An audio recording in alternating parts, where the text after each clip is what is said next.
Welcome back. Now, the fintech revolution is threatening to change things the way we know them. Technology is today the new normal. And indeed, like some have said, it's the new oil. For in there lies opportunities for people to make money, like this young entrepreneur.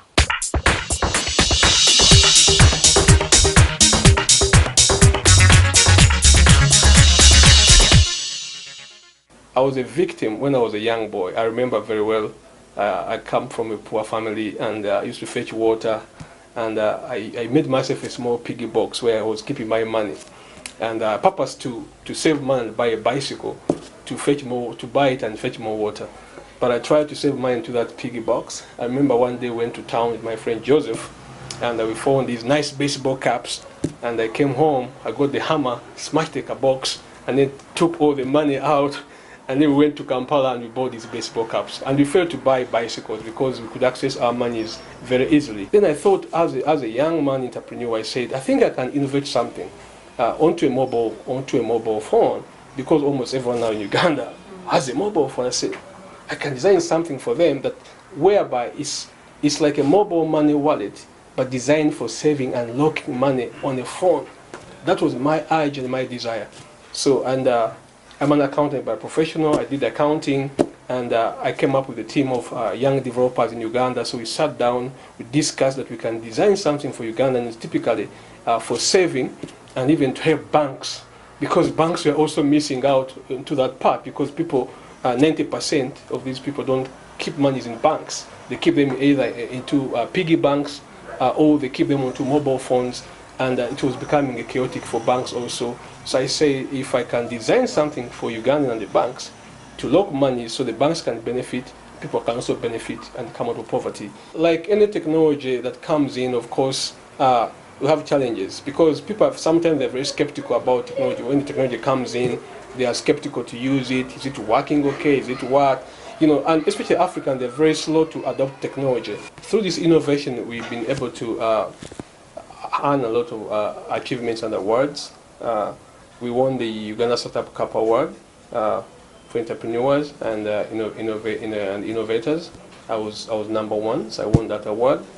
And also competed into the African Startup Cup competition in Accra, Ghana, where I went and compete and represent my country, Uganda, where I came second in Africa for the same innovation, financial inclusion, this technology that we're talking about today. We are number two into African Cup. We also went to the world competition in Washington, D.C., so where we came number 4 in the world for this very same innovation. The real estate sector still portends good opportunity for you and me to make money. Some would say that the bubble burst on this sector, but I say no, because there still remains a housing deficit. And in there, where there's a problem, there's always an opportunity for you and me to make some dime. This is how you can do it.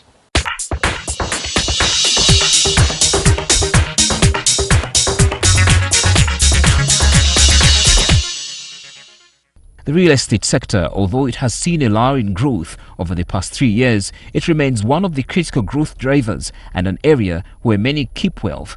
But there are important virtues one has to respect to make it here. Let's look at location, for instance. In real estate, and that's what I studied, location is everything. Location is, in fact, real estate sometimes is defined as location, location, location. If you look at where this project is right now, this is what we could call the high-end location. Right from your apartment, you join the express road.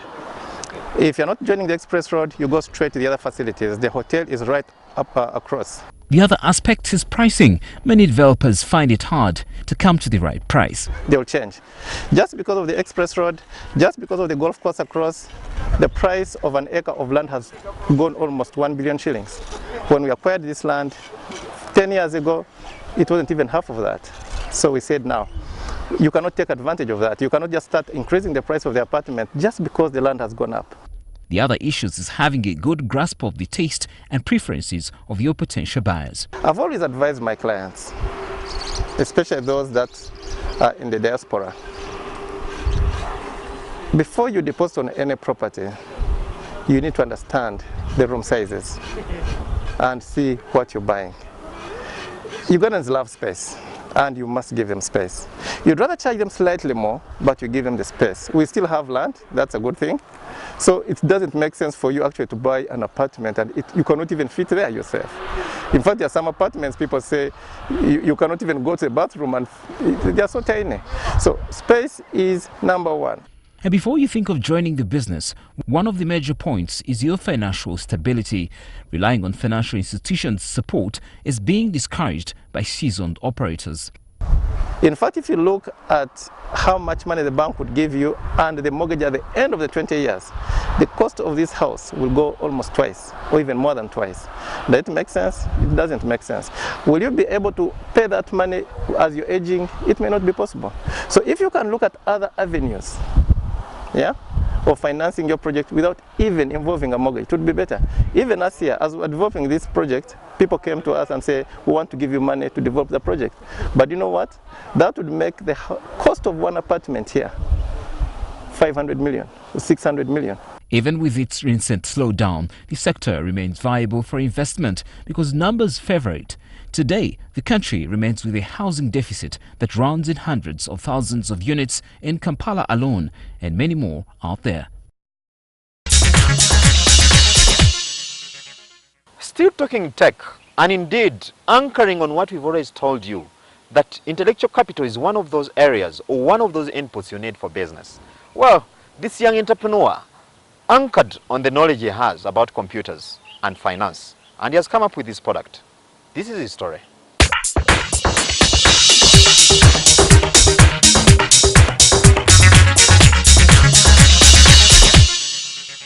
In the concluding financial year, the new normal, even to pessimists, is that fintechs or financial technology is the next big thing in the financial sector. My favorite piece is the story of Alibaba and the story of Amazon, which, as you know, is now the largest company in the world. But these retailers, as I said, no longer use the products that they are selling out as a competitive advantage. The reason they have so much power is because they have so much data. And that data, they are now channeling into financial services. These two tech companies will be able to provide financial services to their users who are already on the system. From financial applications like mobile money to accounting systems and of late digital currencies, the year 2018 will go down in Uganda's history as one where it became clear that financial technologies are today a basic necessity for any progressive business-minded Ugandan. It's not about finance. The big deal is data. The big deal is fintech. The big companies that run the world today are not companies that are usual. So the data, as they say, is the new oil. In Uganda, the closest that many of us relate to fintechs is through the mobile money revolution, but it goes beyond that. The fintech reality has not only retouched traditional banking, as some fintech innovations today, such as mobile money, offer banking services such as deposits, withdrawals and credit. Innovations like blockchain are threatening to rewrite social, political and economic structures around us. It's true that ignoring blockchain or digital currency is a waste of time. It must come and it will take over. It's a fact. These things are coming here. If we don't embrace it now, we shall perish. It has also supported development of registries across the legislature, judiciary, healthcare, as well as land and business registration. So as we conclude 2018, it wouldn't hurt for you as a businessman or woman to try and assess your business's adoption rate of the fintech or technology generally. For failure to get space here will surely determine your survival. That story brings us to the end of this week's edition of Money and Markets. Thank you for being with us, and for any questions or comments, drop us a line on the address on your screen. At this moment, let me take the opportunity to wish you a Merry Christmas. Until next week, have a good evening. Bye-bye.